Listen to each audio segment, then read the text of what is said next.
My name is Kevin Eastman, and I am the official co-creator of the Teenage Mutant Ninja Turtles. With my partner Peter Laird, we created the Turtles back in 1984. The creation of the Turtles came out of love, passion, and a late night bout of goofiness. I'm a big fan of Bruce Lee. I thought if Bruce Lee was an animal, what would be the silliest animal he would be? And so I did this drawing of a turtle standing upright with a mask on, nunchucks strapped to his arms, and I put it on Pete's desk, and I said, this is going to be the next big thing, a Ninja Turtle. And he laughed, and that was the barometer to carry on the foolishness to the next level. So if one, why not a group? So the first night, we drew, I did a pencil sketch with all 4 turtles, each with different weapons. When Pete inked it in, he added Teenage Mutant to the Ninja Turtle title, and that was it. We fell in love with the idea, and we didn't have any distracting paying work going on. The evolution of the names of the turtles really came out of the same kind of silliness that we approached the title. And we thought originally maybe traditional Asian names would be appropriate because of the history. Not silly enough. Doug, Bob, Steve, still not silly enough. And in high school, not only being a comic book geek, I was a real art history geek. And I did a mural at high school of my tribute to Leonardo da Vinci. And so I just blurted out to Pete, I said, why don't we go crazy and name him after like Italian Renaissance artists? Leonardo, Michelangelo, and Raphael. And we laughed and it stuck. There was a discussion for about 2 weeks on Donatello because I liked a sculptor named Bernini better. So Donatello was almost named Bernini, but eventually we went with Donatello. The personalities of the turtles, to me, evolved out of comparisons or similar to a group that I would hang out with in high school, or friends you might have, is that you would have the one that was the funny one, always cracking the jokes at the right or wrong time. The one that was more into technical this and that, taking apart clocks and building stuff. You'd have one that was the self-appointed leader of the group, and then you had the one, hopefully, that would be someone that would back you up in a fight. And I love the cross-section of these different personalities because they would be sibling-like, have arguments, be at odds. They love each other, but they don't always like each other. But when the chips are down, they all come together as a team, and together they're stronger with all of these personality types. Bringing that to the table is appealing.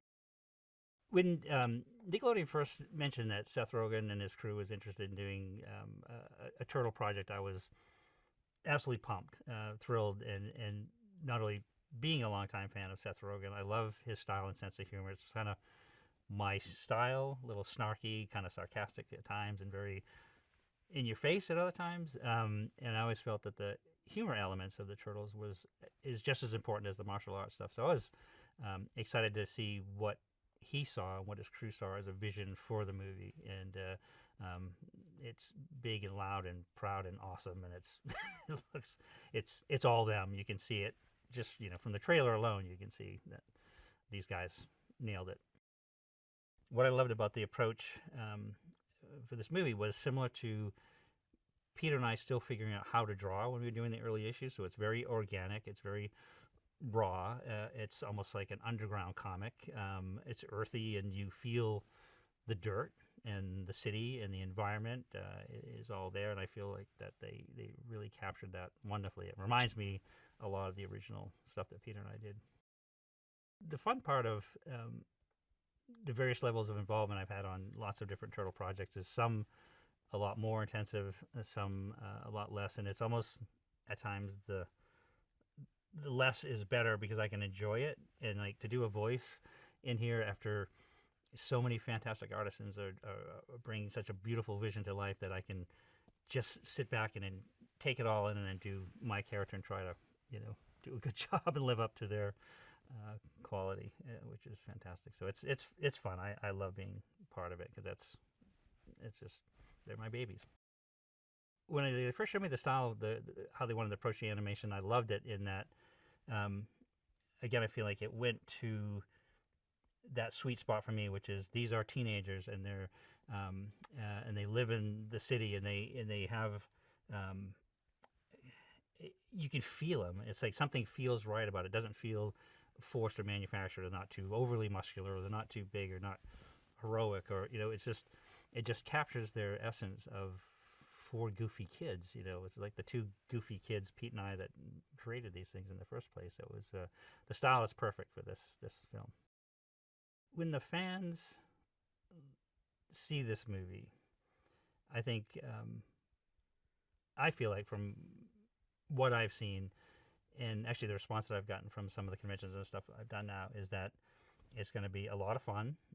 It's going to take them to a place that they either remembered when they were growing up, what they loved about the Turtles, or if they're a new fan, take them to a whole new place to discover these Turtles. But I think it's going to be a great adventure, a great story, and a lot of fun. And I think they're going to walk out like high-fiving and cheering. The fans are insanely awesome, to the point of humbling, to be honest. And we've traveled to conventions and promotional events all over the world, and it's from Buenos Aires to Asia to, we were in Russia a couple of years ago, St. Petersburg. We were just in Italy recently, and it's so bizarre that it transcends so many languages and so many cultures, and they get through it. They found something they love about these characters, and it never goes away. I mean, I've been in countries where they can't speak a word of English, but they're so emotional about their love of turtles. They just cry. Men, it's like getting really emotional and just can give you a hug. Can I just hug you? And it's like, that's insanely cool. That's overwhelming. And that I use the word humbling a lot, because it is, to go so far away, because it's kind of a iconic, silly American idea, but at the same time, it goes so far beyond that. That's pretty wild, pretty awesome. The moments that are touching to me, there's so many, and it always seems so very pure, and whether it be, I love the turtle so much I wore the same Halloween costume for 3 years in a row, or the parent saying I gave them turtle pajamas, they wore them till they rotted off, to I had a really tough childhood, and the turtles helped me get through that. So when I saw what they had to go through, and that they still remained as a family and remained strong, and that helped them get through a tough time, and that's when it hits you emotionally. And that in those kind of moments of realizing that you've created something that means so much, even if it's just like, always loved them, always will, haha, that's great, to holy smokes, this really was a personal thing for them, and it's very important to them in their life, and that's pretty wild. The spectrum is big and all awesome.